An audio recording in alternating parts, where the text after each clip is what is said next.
हिमाचल के सेब बागवान सरकार के खिलाफ बड़े आंदोलन की तैयारी में जुट गए हैं। हिमाचल सेब उत्पादक संघ अन्य किसान संगठनों को संगठित करके सरकार के खिलाफ आंदोलन की रणनीति तैयार करने में जुट गए हैं। इसी कड़ी में आज शिमला में हिमाचल, कश्मीर, केरल के पूर्व विधायकों व विशेषज्ञों ने सेब बागवानी की चुनौतियों पर विचार साझा किए और भविष्य में बागवानी बचाने के लिए आंदोलन की रणनीति तैयार की।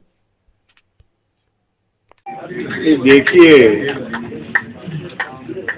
आप जानते हैं कि हिमाचल प्रदेश के अंदर सेब की खेती बहुत महत्वपूर्ण है और कश्मीर के अंदर तो है ही है। प्रोडक्शन के लेवल पर कश्मीर सबसे अधिक है हमारे देश में। लेकिन मुझे बहुत दुख से कहना है कि हिमाचल प्रदेश की सरकारों ने और जो उसका तंत्र है, ना कोई शोध किया है, ना जो चुनौतियां सेब की खेती में आ रही है उसका आंकलन किया है, और जब ये किया नहीं है तो उन्होंने सारी खेती साधारण बागवानों पर छोड़ दी है कि किस तरीके से उसका विकास होगा। ये किसान की ताकत नहीं कि वो जो चुनौतियां आज सेब की खेती में आ रही है उसका हल निकालने, वो तो मेहनत करता है। इसलिए ये आज अटेम्प्ट किया गया है कि अलग अलग लेखकों ने और साइंटिस्टों ने ये अपने लेख लिखे हैं और एक शुरुआत हुई है कि किस तरीके से सेब की खेती को जो चुनौतियां आ रही है उसको समझने की कोशिश की है, और अब इसे आगे सिर्फ समझ के बात नहीं बनेगी,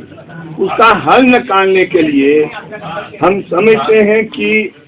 जो सेब का बागवान है उसको संगठित करना बहुत जरूरी है, और संगठित करके ही दिशाएं सरकारों की बदली जा सकती है। तो सबसे बड़ी चुनौती ये है कि आने वाले समय में इस खेती को बचाने के लिए किस तरीके से हम संगठन का निर्माण कर हिमाचल प्रदेश में हम सेब उत्पादक संघ का निर्माण कर रहे हैं, और उसको हम प्रयत्न कर रहे हैं जितने भी किसानों के दूसरे संगठन हैं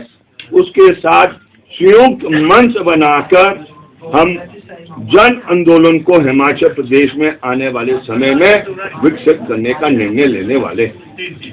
आज वो खर्चा भी पूरा नहीं होता है जो इस पर एक किसान खर्च करता है। तो इस वजह से कश्मीर से लेकर हिमाचल तक जो भी और उत्तराखंड जो फ्रूट ग्रोवर्स हैं, एप्पल ग्रोवर्स हैं, एक साथ आवाज़ ना उठाए। आवाज़ उठाने का मतलब है कि भाई हम ये जीने का सवाल है हमारे परिवार का, हमें मुआवजा चाहिए, उतना मुआवजा चाहिए जितना स्वामीनाथन कमीशन ने, जो एक बड़े साइंटिस्ट हैं एग्रीकल्चर के, जो उन्होंने वज़ा किया है, जिसकी सिफारिश उन्होंने की है, हमारे प्रोड्यूस का भी वही एमएसपी चाहिए। और दूसरा इसके साथ साथ जो इनपुट्स हैं, खाद है, इंसेक्टिसाइड्स है, पेस्टिसाइड्स है, इतनी कीमत है बहुत ज़्यादा और सुपीरियर नेचर का है, वो भी अच्छी मेयार का नहीं, ख़राब मेयार का है, उस पर रोक भी लगानी चाहिए और सब्सिडी भी दी जानी चाहिए। तीसरा जो किसानों को सबसे बड़ा मसला है, एक बोझ है कर्ज का बोझ है। अब सरकार कहती है हमारे पास पैसा नहीं है, लेकिन पिछले 5 साल 6 साल का आप रिकॉर्ड देख लीजिए तो लाखों करोड़, हज़ारों करोड़ नहीं, लाखों करोड़ रुपया बड़े कॉरपोरेट्स को का जो टैक्स था उसको माफ़ किया मरकज़ की सरकार ने। अब मरकज़ की सरकार ने हमारे टैक्स का पैसा उनको दिया, उनको राहत पहुंचाने के लिए लाखों करोड़। और जहाँ तक किसान का ताल्लुक है, जो अन्नदाता है हमारे मुल्क में, उसके जीवन को बचाने के लिए आपके पास पैसा नहीं, ये अजब सा लगता है। और जब ये कहा जाता है सबका विकास, तो उस सबके ये जो विकास है उसमें किसान कहाँ खड़ा है, और कश्मीर का, हिमाचल का और उत्तराखंड का जो ये एप्पल बनाने वाला है वो कहाँ है। हमारी एक डिमांड है सरकार से, वादे नहीं, बातें नहीं, लंबी तकरीरें नहीं। आज ये जो एप्पल ग्रोवर है चाहता है कि मेरे जीवन का सवाल है, आपने कुछ करना ही पड़ेगा जीवन को बचाने के लिए, हमारे फसल को बचाने के लिए, आने वाले नस्लों को बचाने के लिए। इसी वजह से आज हम